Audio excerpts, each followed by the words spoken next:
अस्सलामुअलैकुम, मैं हूं हसनैन, आप देख रहे हैं नया पाकिस्तान। आज इस्लामाबाद में बलदियाती इलेक्शन होना था। इस्लामाबाद हाई कोर्ट के आर्डर पर लोग वोट कास्ट करने के लिए पहुंच गए। आप देख सकते हैं एक लंबी कतार है यहाँ जो लोग वोट कास्ट करने के लिए आए हैं। सबसे पहले तो इन लोगों से बात करते हैं, पूछते हैं कि ये लोग वोट देने किसको आए हैं। जी चाचा, किसको वोट देने? जिधर हमारा हक होगा जिधर देंगे।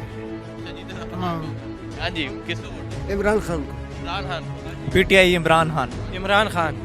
इमरान खान पीटीआई। इमरान खान पीटीआई। इमरान खान। इमरान खान जिंदाबाद। इमरान खान पीटीआई जिंदाबाद। इमरान खान को इंशाल्लाह वोट दें। इमरान खान पीटीआई जिंदाबाद। इमरान खान और इमरान खान ने आवाम को जगा दिया है। पीटीआई जिंदाबाद। पीटीआई जिंदाबाद। पीटीआई को वोट देंगे इंशाल्लाह। ठप्पे पे ठप्पा, बल्ले पे ठप्पा।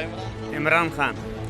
इमरान खान जिंदाबाद। इमरान खान जिंदाबाद। इमरान खान जिंदाबाद। बल्ले पे ठप्पा लगाने आए। इमरान खान। जी इमरान खान को। इमरान खान को देगा, चोरों को नहीं देने।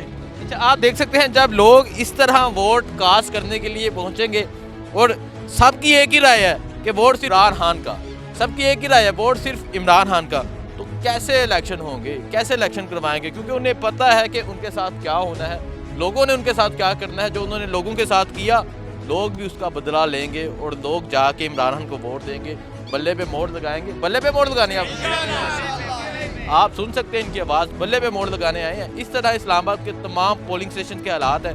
लोग वोट कास्ट करने के लिए पहुंच गए हैं, लेकिन ना पोलिंग अमला है, ना ही कोई दूसरी पार्टी का कारकुन नज़र आ रहा है। लेकिन पीटीआई के तमाम कारकुनान अपना काम काज छोड़कर, अपनी तमाम रूटीन छोड़कर वोट कास्ट करने के लिए पहुंचे हैं। चुका है और शेल की खाल भी उतर चुकी है। ये इम्पोर्टेड हुकूमत अब जमीन बोस होने वाली है, क्योंकि आवाम को देख लें, पूरी यूसी 49 बर्मा में अवाम जो है ना इस वक्त बल्ले के ऊपर जो है ठप्पा लगाने के लिए तैयार है। लेकिन ये चोर अपनी सुरंगों में घुसे हुए हैं और इनको पता है कि हमने अब मरना है, अब यहाँ से निकलना है। अब ये तूने अदालत की है इन्होंने, और तूने अदालत को चाहिए कि इनको जो है ना गिरफ्तार करके डाला जेल में डाले। और बहुत शुक्रिया।